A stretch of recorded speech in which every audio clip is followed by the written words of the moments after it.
Hello friends, welcome to our channel. இன்னைக்கு நம்ம சேனலில் என்ன பார்க்க போகிறோம் அப்படின்னா கமல் கடாய் பற்றி பார்க்க போகிறோம்.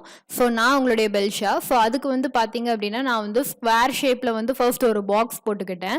ஸோ பாக்ஸ் போட்டுட்டு அதுக்கப்புறம் பார்த்தீங்கன்னா சுற்றி இருக்கிற கார்னர்ஸ் எல்லாமே பார்த்தீங்க அப்படின்னா ஒரு டாட் வச்சுட்டேன். அந்த டாட்லேருந்து லெஃப்ட் சைடு பார்த்தீங்க அப்படின்னா 3 டாட்ஸும் ரைட் சைட் 3 டாட்ஸும் 0.5 சென்டிமீட்டர் கேப்பில் வச்சுருக்கேன். ஸோ அதுக்கப்புறம் கிராஸாக ஸ்ட்ரெயிட் ஸ்டிச்சில் ராட்ஸ்ன்னு சொல்லுவாங்கல்ல, ஸோ அந்த ராட் ஸ்டிச்சை பார்த்தீங்க அப்படின்னா கிராஸாக கொடுக்குறேன். ஸோ அப்படி இந்த மாதிரி கிராஸாக கொடுக்குறப்போ பார்த்தீங்க அப்படின்னா எனக்கு நடுவில் ஒரு ட்விஸ்டட் எஃபெக்ட் கிடைக்குது. ஸோ இந்த கிராஸ் ஸ்டிச்சை பார்த்தீங்க அப்படின்னா நான் கமல் கடாய் ஸ்டிச்சுக்கு பேஸாக யூஸ் பண்ணிக்கிட்டேன். எல்லாம் எனக்கு இந்த மாதிரி ட்விஸ்டடாக வேண்டாம், நார்மலாக இருந்தால் போதும் அப்படின்னா நீங்கள் நார்மலான ஸ்ட்ரெயிட் ஸ்டிச்சும் கொடுத்துக்கலாம். இல்லை இந்த மாதிரி ட்விஸ்டடாக கொடுக்குறீங்கன்னா நடுவில் ஒரு ட்விஸ்டட் எஃபெக்ட் மாதிரி உங்களுக்கு கிடைக்கும். ஓகேவா? ஸோ இந்த மாதிரி நான் என்னுடைய பேஸை பார்த்தீங்க அப்படின்னா ஸ்ட்ரெயிட் ஸ்டிச் வச்சு ஃபர்ஸ்ட் ரெடி பண்ணிக்கிட்டேன் கமல் கடாய்க்கு. ஸோ கமல் கடாய் அப்படிங்கிறது வேற ஒன்றும் இல்லை, ஊவன் ட்ரெல்லிஸை நம்ம இந்தியன் வெர்ஷனில் கமல் கடாய் அப்படின்னு சொல்கிறாங்க. ஸோ இந்த கமல் கடாய் ஸ்டிச்சுக்கு நான் இன்னொரு கலர் இப்போ எடுத்துக்கிட்டு நான் என்ன பண்ண போகிறேன் அப்படின்னா வீவிங் தான் பண்ணுறேன். அதாவது ஒரு த்ரெட் விட்டு, ஒரு த்ரெட் மேலே ஒரு த்ரெட் கீழே, ஒரு த்ரெட் மேலே ஒரு த்ரெட் கீழே. ஸோ அந்த மாதிரி நான் வீவிங் பண்ணி எடுத்துக்கிறேன். ஸோ இதுதான் கமல் கடாய் ஸ்டிச்சு. ஸோ இதில் பார்த்தீங்க அப்படின்னா 3 வேரியேஷன் அப்படிங்கிறது நம்ம கொடுக்கலாம். ஸோ இப்போ இதில் பார்த்தீங்கன்னா நான் சென்டரில் ட்விஸ்டட் எஃபெக்ட் கொடுத்துருக்கேன். இல்லை எனக்கு சென்டரில் ட்விஸ்டட் எஃபெக்ட் வேண்டாம் அப்படின்னு நினைக்கிறீங்கன்னா நார்மலான ஸ்ட்ரெயிட் ஸ்டிச் போட்டு ஸோ பார்த்தீங்க அப்படின்னா சென்டரில் கொஞ்சம் கேப் ரவுண்டாக இருக்கிற மாதிரி விட்டு கூட நம்ம இந்த மாதிரி கமல் கடாய் கொடுக்கலாம்.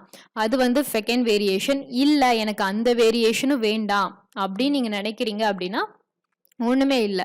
ஸோ இப்போ மேலே பார்த்தீங்க அப்படின்னா நான் ஸ்பைக்ஸ் ஒன்னே ஒன்று, இது ஆட் நம்பர்ஸில் போட்டிருக்கேனா, இந்த சைடு 3 அந்த சைடு 3. அதுக்கப்புறம் பார்த்தீங்க அப்படின்னா சென்டரில் ஒரே ஒரு இது வர்ற மாதிரி. ஸோ இது இல்லாமல் ஈவனில் போட்டு பண்ணுறோம் அப்படின்னாலுமே அந்த கமல் கடாய் வேரியேஷனும் மேலே கொஞ்சம் டிஃப்ரெண்ட்டாக உங்களுக்கு கிடைக்கும். மேலே உள்ள அந்த ஸ்பைக் மட்டும் நம்ம ஹையராக வச்சோம் அப்படின்னா அந்த கமல் கடாய் வேரியேஷனுமே உங்களுக்கு பார்க்கறக்கு நல்லாயிருக்கும். ஸோ இந்த மாதிரி கமல் கடாயில் உங்களால் 4 வேரியேஷன் பண்ண முடியும். ஸோ இது பார்த்தீங்க அப்படின்னா உங்களுக்கு கம்ப்ளீட்டாக இந்தியன் ஸ்டிச். ஓகே, ஸோ இது ஊவன் ட்ரெல்லிஸ்ன்னு சொல்கிறவங்களும் இருப்பாங்க. ஸோ ஊவன் ட்ரெல்லிஸ்னாலும் சேம் தான். ஸோ ஊவன் ட்ரெல்லிஸ்ல நீங்கள் இதே மாதிரியான மெத்தடில் தான் வீவிங் பண்ண போகிறீங்க. இது எந்த ஃபேமிலியோட சேர்ந்தது அப்படின்னா ஹேண்ட் எம்ப்ராய்டில் வீவ் ஸ்டிச் ஃபேமிலியோட சேர்ந்தது. ஸோ இந்த மாதிரி நான் கம்ப்ளீட்டாக என்ன பண்ணிக்கிறேன் அப்படின்னா ஒரு இது விட்டு விட்டு மேலே கீழே வச்சு கம்ப்ளீட்டாக வீவிங் பண்ணிக்கிறேன். ஃபைனல் பார்ட் வரும்போது பார்த்தீங்க அப்படின்னா இப்போ லாஸ்ட் உள்ள 2 ஸ்பைக்ஸுமே ஃபில் ஆகிட்டு அப்படின்னா நான் என்ன பண்ணிடுவேன் அப்படின்னா அந்த ஸ்பைக்ஸை மட்டும் விட்டுட்டு, ஸோ அதாவது லாஸ்ட் 2 ஸ்பைக்ஸை விட்டுட்டு அதுக்கப்புறம் உள்ள ஸ்பைக்ஸை ஃபில்லிங் பண்ணுறேன். ஸோ அந்த மாதிரி ஃபில் ஆக அந்த மாதிரி ஸ்பைக்ஸை நான் ஃபில் பண்ணிக்கிட்டே வரேன். ஸோ இந்த மாதிரி நம்ம கமல் கடாய் ஸ்டிச் அப்படிங்கிறத பண்ணிக்கலாம். இதுக்கு ஏன் கமல் கடாய் அப்படிங்கிற நேம் வந்துச்சு அப்படின்னா ஒன்றும் இல்லை. ஸோ இது ஹிந்தி லாங்குவேஜில் தான் நமக்கு கமல் கடாய், ஹிந்தி ஆர் உருதுல கமல் கடாய்ன்னு சொல்கிறோம். இதோட மீனிங் பார்த்தீங்க அப்படின்னா லோட்டஸ் எம்ப்ராய்டரி, அதாவது இது பார்க்க ஒரு ஃப்ளார் மாதிரியே இருக்குது அப்படிங்கிறனால இந்த நேம் கொடுத்துருக்காங்க. ஸோ இது ஏன்ஷியன்ட் இண்டியன்ஸ் சாரீஸ்லலாம் அதிகமாக யூஸ் பண்ணியிருக்காங்க. ஸோ அதோட இது அந்த டைம் இந்த மாதிரி ஏன்ஷியன்ட் இண்டியன்ஸ் யூஸ் பண்ணுறப்போ சாரியில் நல்லா பார்க்கறதுக்கு ரிச் லுக்காக இருக்குது. ஸோ இதோட ஃபினிஷ்டு நம்ம கம்ப்ளீட்டாக ஃபினிஷ் பண்ணால் எப்படி இருக்கும் அப்படிங்கிறதுமே நான் உங்களுக்கு காமிக்கிறேன், பாருங்க. ஸோ இந்த மாதிரி நீங்கள் இந்த ஹேண்ட் எம்ப்ராய்டரியை டீட்டெயிலாக கற்றுக்கணும், ஸோ நான் இன்னும் நல்லா தெளிவாக கற்றுக்கணும், அதுவும் தமிழ் லாங்குவேஜில் கற்றுக்கணும் அப்படின்னு சொல்லி நீங்கள் விருப்பப்படுறீங்க அப்படின்னா ஸோ நம்மளுடைய டிஸ்கிரிப்ஷனில் என்னுடைய வாட்ஸ்அப் நம்பர் கொடுத்துருக்கேன். ஸோ நீங்கள் அந்த வாட்ஸ்அப் நம்பரை காண்டாக்ட் பண்ணலாம்.